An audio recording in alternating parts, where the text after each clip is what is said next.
cold arrives like a continent breathing. Grasslands glitter beneath a sky pale with dust. Hooves drum where glaciers never quite reach. Tusks swing through silver light and rising frost. Across this world, size becomes a survival strategy. The giants are not legends yet. They are alive, feeding, breeding, and remaking the land. Some tower like moving hills. Some carry antlers wider than doorways. And all of them belong to deep time. This was the Pleistocene. It began about 2.58 million years ago. Not one frozen moment. Many cold swings came and went. Ice sheets spread and withdrew. Between them, life kept adapting. North of the great forests, open plains stretched for astonishing distances. Scientists call one version the mammoth steppe. It was cold, but often dry. Grass could still thrive there.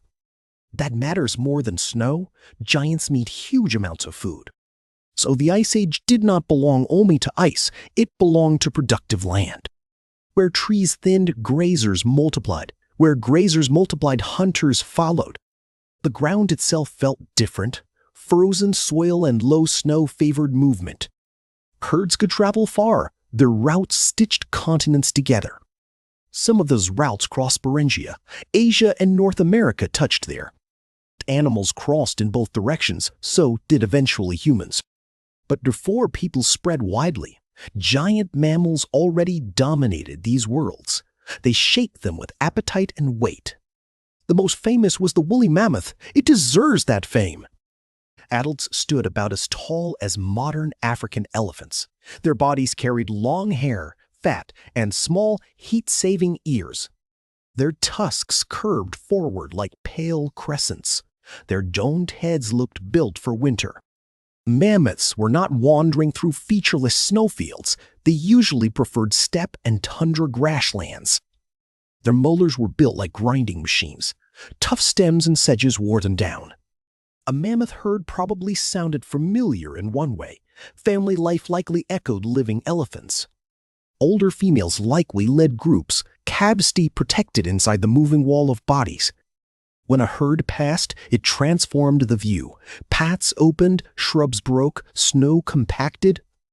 Their weight alone changed the ground. Their feeding changed the plants. Some scientists think large grazers helped keep parts of the steppe open. Mammoths were not passengers there. They were engineers of abundance. Their hunger had landscape-scale consequences. And mammoths lasted astonishingly late in some places. A small population survived on Wrangel Island until about 4,300 years ago. That means people were already building pyramids. Mammoths still walked in Arctic Island. Not every elephant relative looked like a mammoth. Mastodons lived a different story. They were stockier and lower. Their teeth were shaped for browsing, not heavy grazing.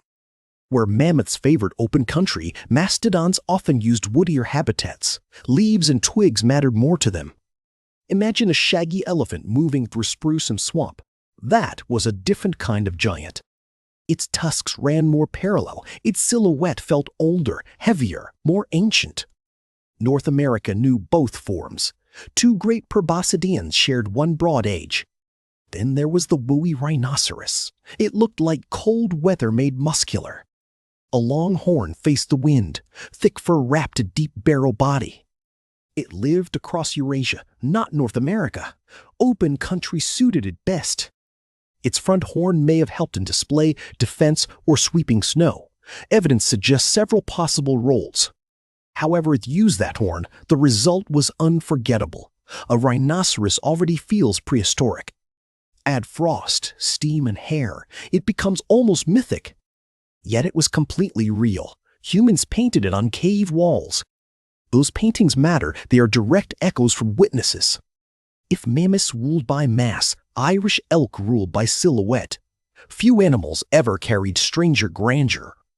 Despite the name, it lived far beyond Ireland. Its range stretched across much of Eurasia.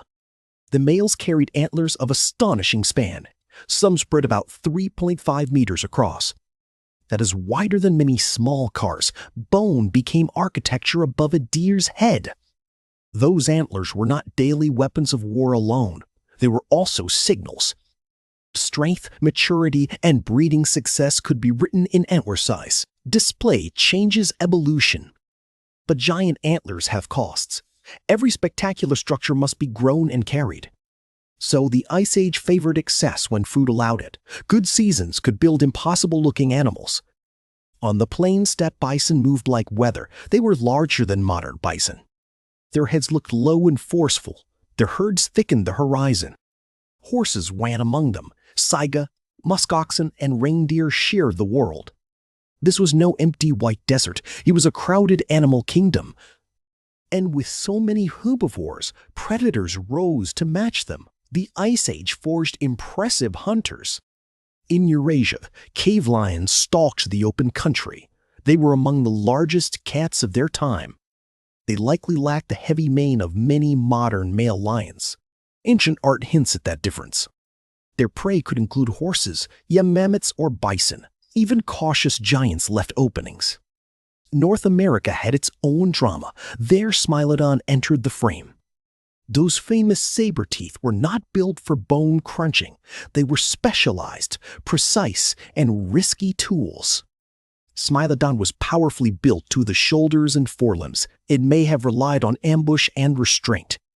May have is important here. Scientists still debate the exact hunting style. Whatever the strategy, the cat looked extraordinary. It was less sprinter, more wrestler. Another hunter towered above expectation. The short-faced bear may have done the same. Arctodus stood immensely tall, but its life remains debated. Was it a dominant predator, an opportunistic scavenger, or both?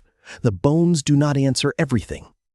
That uncertainty is part of the wonder. The Ice Age still keeps secrets.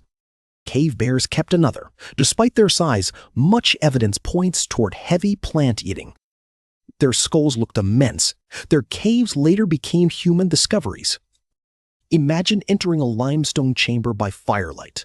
Massive bare bones shine from the dark. Now travel south, far from mammoth snowlight. Another giant rules a warmer world. Megatherium was a ground sloth. It was also elephant-sized.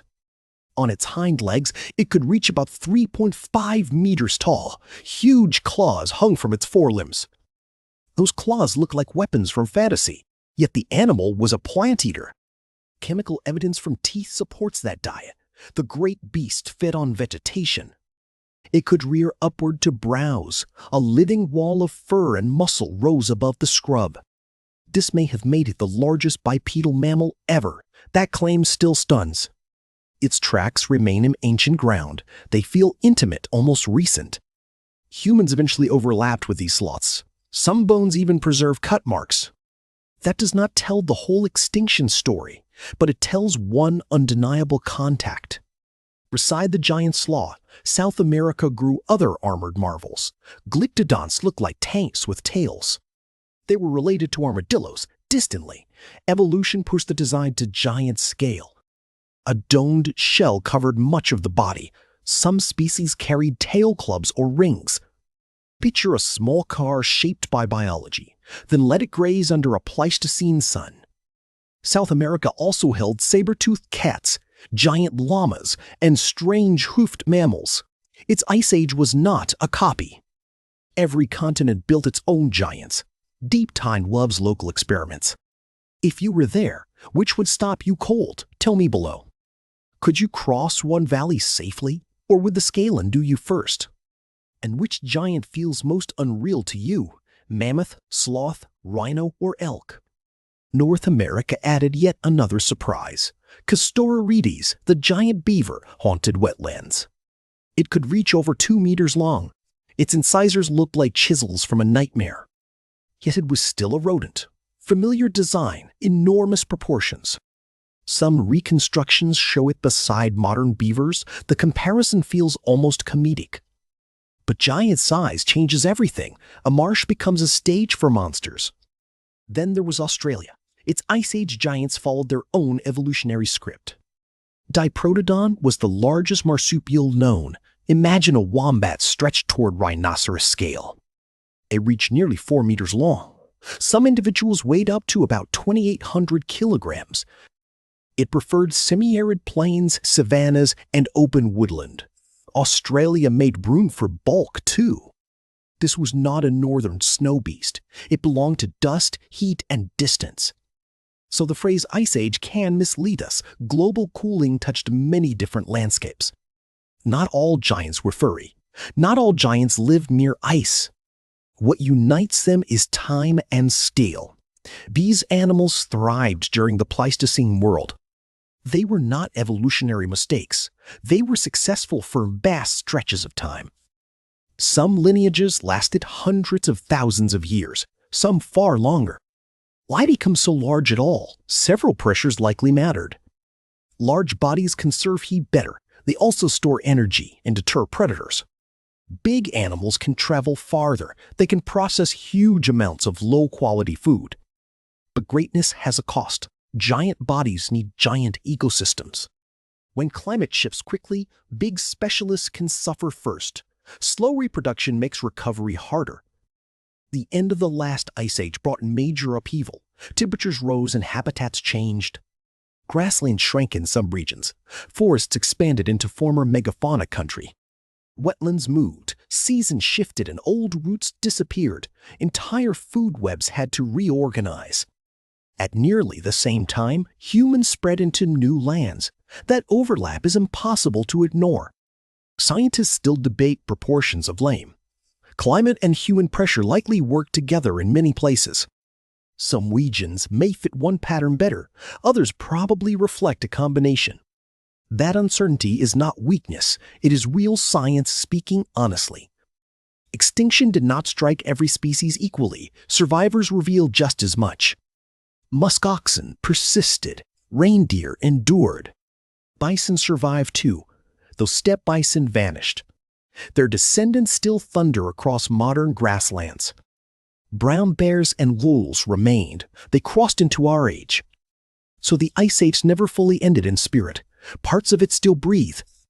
You can see that in a musk ox's coat. You can hear it in a caribou herd. You can feel it where permafrost grips the ground. The old world is not entirely gone. But many giants did vanish. Their absence changed ecosystems forever. Without mammoths, no tusks open frozen grassland the same way. Without giant sloths, browsing patterns changed. Without Diprotodon, Australia lost one of its heaviest herbivores. Empty niches remained empty. When giants disappear, landscapes remember. The silence becomes ecological. Fossils carry that silence forward. Bones become our witnesses. A tooth tells diet. A horn core suggests posture. Ancient dung can reveal plants. A footprint preserves behavior in an instant. Even cave paintings help. Human hands recorded animals we would otherwise only imagine. That matters because imagination alone can mislead us. Evidence keeps wonder honest. And honest wonder is enough. The truth is already immense. Real mammoths crossed real continents. Real lions watched them. Real sloths stood taller than humans could reach. Real elk raised antlers like chandeliers of bone. For most of our species' story, we were newcomers. These animals already owned the stage. Their worlds had rhythms older than language. We entered them very late. That is the humbling part. Humanity feels ancient to us. But beside the Ice Age, we are almost sudden, a brief arrival in a crowded epoch. Before our cities, there were migration corridors. Before our roads, there were hoof trails. Before our monuments, there were tusks rising through dawn fog. Deep time built spectacles first. So when you picture the past, do not picture emptiness, picture abundance. Picture cold sunlight flashing on hair, horn, and antler. Picture breath hanging above a moving plain. Picture a planet where size itself became a way of life. That was the kingdom before us. Tell me in the comments which Ice Age giant you would most want to witness, and which would send you running. Subscribe and ring the bell for more journeys into the lost worlds before us. There are older kingdoms waiting. The snow melted, the giants faded, and the bones remained. Still, the earth remembers their weight.